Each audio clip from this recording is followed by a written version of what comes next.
திரு தனியரசு அவர்கள்ட்ட. இந்த முறை ஆட்சி மாற்றம் இருக்குது அப்படின்னு தாவேகா நம்பிக்கை கொள்கிறது.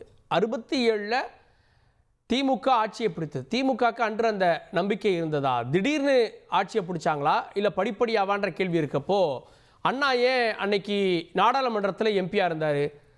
அப்போ திமுக ஆட்சியை பிடித்தது சர்ப்ரைஸ் அப்படின்னா இப்போ இந்த சர்ப்ரைஸ் எதிர்பார்க்குறாங்க. இல்லை, அது சர்ப்ரைஸ் இல்லையா? அது மிகப்பெரிய வரலாற்றுல ஆட்சி அதிகாரத்தை நோக்கி காற்றாற்று வெள்ளத்தை கடந்து அது நெருப்பாற்று வெள்ளத்தை கடந்த மாதிரி அது மிக சாதாரண இல்லை. அது எத்தனை பேர் உயிர் தியாகம் செய்து, எத்தனை பேர் சிறையில் வாடி, எத்தனை பேர் சொத்தை சுகத்தை இழந்து, அது ஒரு புதிய சுதந்திரத்திற்கான போராட்டத்தை விட கூர்மையானது. திராவிட முன்னேற்ற கழகம் அகில இந்திய அளவில் ஒரு பிராந்திய கட்சி ஆளுகிற காங்கிரஸ் பேரியக்கத்தை தகர்த்தெறிந்து விட்டு ஒரு அறிவு கருத்தியலை, சமூக சமத்துவ கருத்தியலை, பகுத்தறிவு கருத்துக்களை, பெண்ணடிமை கருத்துக்களை சமூகத்துக்குள் வீரியமாக பாய்ச்சிய மகத்தான தத்துவ இயக்கம் அது திமுக. அதனுடைய தலைவர் பேரறிஞர் அண்ணா, தந்தை பெரியார். அதுதான் நீங்க ஆட்சி அதிகாரத்திற்கு ஒரு 47 ஆண்டு கால பயணத்தினுடைய உச்சம்தான் ஆட்சிக்கு வந்தார். ஆனா விஜய்க்கு அந்த எந்த வரலாறும் இல்லை. நீங்க விஜய் நம்ம ஒரு தனி மனிதனா நம்ம விஜயை நம்ம எந்த விமர்சனமும் செய்யல.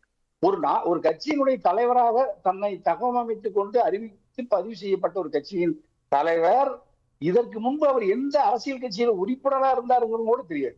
ஆனா புரட்சி தலைவரை சொல்லுகிறார், பேரறிஞர் அண்ணாவை சொல்லுகிறார். பேரறிஞர் அண்ணாவின் வரலாறும் புரட்சி தலைவருடைய வரலாறையும் எங்க மணிக்கு தெரியும். உங்க விஜய் படிக்க சொல்லுங்க. எப்பொழுதாவது ஒரு கட்சியில கூட உறுப்பினரே இல்லாத எந்த அரசியல் கட்சியிலும் இணைந்து நேரடியா ஒரு கட்சியில் அவர் இருந்திருந்தா அவர் ஏன் சார் இந்த கட்சி ஆரம்பிக்க போறாரு? திரு தனியரசு, முதலமைச்சர் ஆசைதாயா? முதலமைச்சர் அரியணையின் மீது அவர்களுக்கு இருக்கிற தீராத பேராசை இருக்குல்ல.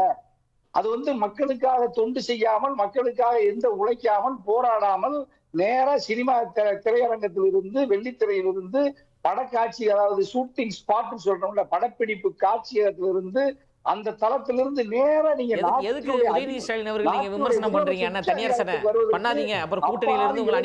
மாணவர்களை, அப்பாவி இளைஞர்களை, மாணவர்களை, இந்த திரையில் தெரிவதெல்லாம் உண்மை என்று நம்புகிற இந்த தமிழர்களை ஏமாற்றி மோசடி செய்து இந்த முதலமைச்சர் அரியணை நோக்கி நகர்கிறார் விஜய் என்பதனாலதான் நமக்கு அவர் மேல விமர்சனம் இருக்கு. 18 வயசை கடந்தவங்க தான் ஓட்டு போட போறாங்க. இந்த மாதிரியான வார்த்தைகளை அனுமதிக்காதீங்க. நிறைய ஒரே நிமிஷம்.